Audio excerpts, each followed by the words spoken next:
अच्छा, इस क्वेश्चन में हमसे ना ज़ीरो ऑर्डर और फर्स्ट ऑर्डर के बारे में पूछ रहा है। कई बच्चे यहीं पे थोड़े से उनको दिक्कत होगी कि आखिर कौन-सा चीज़ है जो कि कांस्टेंट हो सकता है। तो ज़ीरो और फर्स्ट ऑर्डर दोनों के लिए ही। तो हम क्या करेंगे, बेसिक सा जो चीज़ें हैं वो हम लिखना स्टार्ट करेंगे और हर एक ऑप्शन को चेक करेंगे। जैसे यहाँ पे ना ये हमारा कर्व है और ये कर्व y और x में है, जहाँ ये y जो है वो कांस्टेंट है, y जो है वो कांस्टेंट है। x कितना भी चेंज हो, y जो है कांस्टेंट है। अब ऐसा ज़ीरो में और फर्स्ट में कब होता है? तो एक-एक ऑप्शन करेंगे तो ज़्यादा बेटर होगा।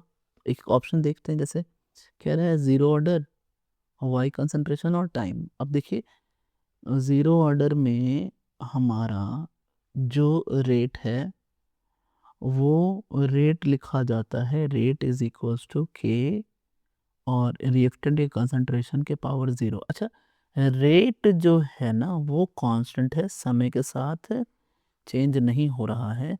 लेकिन इसका मतलब तो ये नहीं कि कंसंट्रेशन चेंज नहीं होगा, रिएक्टेंट का कंसंट्रेशन चेंज नहीं होगा। और अगर रिएक्टेंट का कंसंट्रेशन चेंज नहीं होगा तब तो रिएक्शन ही नहीं होगी। तो किसी भी रिएक्शन के होने के लिए रिएक्टेंट का कंसंट्रेशन तो चेंज होना ही चाहिए, जो कि इस ग्राफ पे तो कांस्टेंट कह रहे हैं हमसे। तो यानी ये ऑप्शन तो गलत ही है।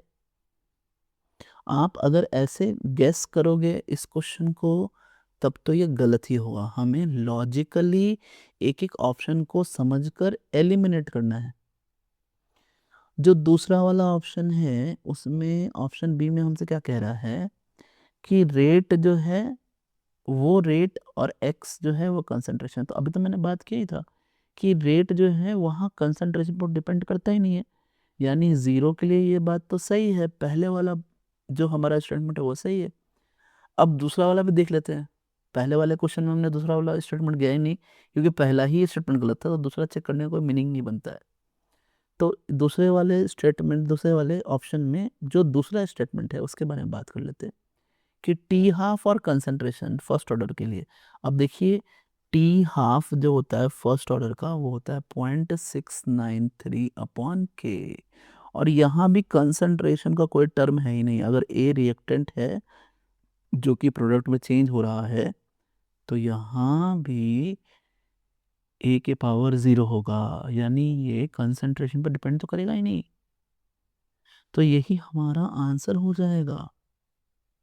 और इसी तरह हम एक-एक ऑप्शन को एलिमिनेट करके ही हम सॉल्व करेंगे। और ऐसे रफली सिर्फ आप पढ़ोगे, ये पढ़ा फिर ये पढ़ा, तो फिर सब एक जैसा दिखेगा। फिर उसी तरह बाकी ऑप्शंस भी नहीं हो पाएंगे, क्योंकि यहाँ ज़ीरो ऑर्डर कह रहा है, रेट कह रहा है, कंसंट्रेशन कह रहा है। तो ठीक है, रेट जो है वो रेट और ये कंसंट्रेशन। अब ये पहला वाला तो सही है लेकिन दूसरा वाला गलत है, क्योंकि रेट और फिर क्या कह दिया, टाइम कह दिया। टाइम पे तो डिपेंड करेगा ही। रेट तो ये तो फर्स्ट ऑर्डर का जो ग्राफ ही होता है वो ऐसा होता है, तो ये तो डिपेंड करेगा ही। तो ये जो है कांस्टेंट नहीं है, तो ये भी गलत हो गया। फिर यहाँ पर ज़ीरो ऑर्डर कंसंट्रेशन वर्सेस फिर से टाइम दे दिया है, तो ये भी गलत हो गया। यानी हमारा आंसर तो बी ही होगा, जो कि बी है। स्टूडेंट्स, अगर आपको ये अच्छा लग रहा है तो प्लीज़ आप और क्वेश्चंस सॉल्व करें। हमारे चैनल पर और भी क्वेश्चंस हैं, आप आगे के लिए सेव करें। Thanks students, subscribe for more.